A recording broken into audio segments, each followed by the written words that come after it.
Hello बच्चों, चलिए प्रश्न को समझ लेते हैं। प्रश्न है, दो विभिन्न जातियों के जीवद्रव्य किसमें संयुग्मित होते हैं? पहला विकल्प है माइक्रो प्रोपेगेशन में, दूसरा विकल्प है कायिक संकरण में, तीसरा विकल्प है क्लोनीय प्रवर्धन में, आखिरी विकल्प है ऑर्गेनोग्राफी में। चलिए इस प्रश्न की मुख्य अवधारणा को समझते हैं।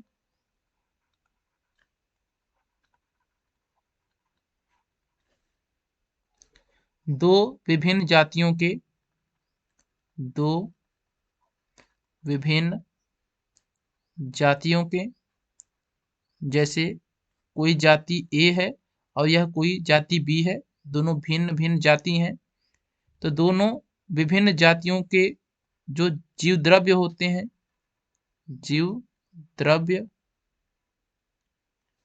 ए जाति का जीव द्रव्य और बी जाति का जीव द्रव्य,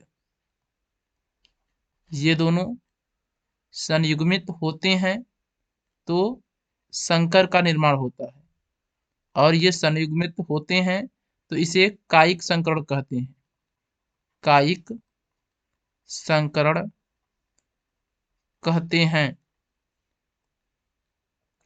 कोई भी जीव है, उसकी किसी कोशिका से अगर कोशिका भित्ति अलग कर देते हैं तो केवल और केवल जीव द्रव्य बचता है।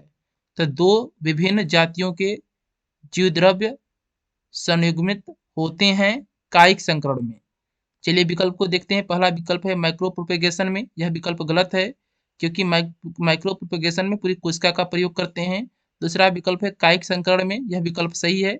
तीसरा विकल्प है क्लोनीय प्रवर्धन में, यह विकल्प गलत है। क्लोनीय प्रवर्धन में क्लोन तैयार करते हैं।